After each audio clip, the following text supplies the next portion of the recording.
मुल्क भर की तरह वहाँ कैंट टेक्सला में भी आज़ादी सहाफ़त का आलमी दिन जोश और जज्बे के साथ मनाया गया। टेक्सला में मुख्तलिफ सहाफ़ती तंजीमों की जानिब से रैली निकाली गई जिससे शुरा ने खिताब किया। वहाँ कैंट अनवार चौक में टेक्सला व प्रेस क्लब के ज़ेर एहतमाम आज़ादी सहाफ़त की मुनासबत से तकरीब मुनक्किद की गई।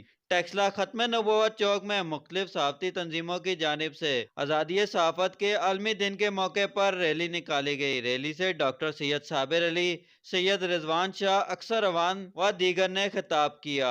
मुकर्रीन का कहना था कि इलाकाई सहाफ़ी नामसाइल हालात के बावजूद अपनी पेशा वराना जिम्मेदारियाँ बिला खौफ खतर अदा कर रहे हैं। जमहूरियत हो या आमरीत, पाकिस्तानी सहाफ़ियों ने हिम्मत नहीं हारी और सच का सफ़र जारी व सारी रखा। इस मौके पर अरशद शरीफ शहीद को खराज अकीदत पेश करते हुए हुकूमत से मुतालबा किया गया कि अरशद शरीफ शहीद के कातलों को बेनकाब करके कैफर किरदार तक पहुँचाया जाए।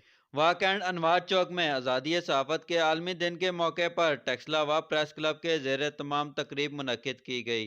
तकरीब से साबिक MPA मुस्लिम लीग नून के ज़िलाई सदर Malik Umar Farooq, vice president cantonment board वाकैंड मलक आरिफ महमूद, डॉक्टर सैयद साबिर अली, हैदर अली शाह, सीनियर नायब सदर Rawalpindi chamber of commerce Naeem Ashraf, Rashid Mughal, Humayun Khan, advocate supreme court Mohammad Afzal Janjua, Samiullah Bhatt, Nadeem Zaidi, Syed Mushtaq Naqvi ने खिताब किया। मुकर्रीन का कहना था कि सहाफ़त के मुकद्दस पेशे की हुर्मत को सहाफ़ियों ने हमेशा जिंदा रखा और अपनी कलम से जहाद किया। उनका कहना था कि हक गोई और बेबाकी सहाफ़त का बुनियादी फार्मूला है। सहाफ़ती शोधा के हवाले से उनका कहना था कि यह महज शोधा नहीं बल्कि रोशनी का मीनार है जिन्होंने हक और सदाकत के लिए अपनी जानों के नजराने पेश करने से भी गुरेज नहीं किया। तकरीब में वाक़ टेक्सला के साफियों के अलावा समाजी, सियासी व कारोबारी शख्सियात भी शरीक थी।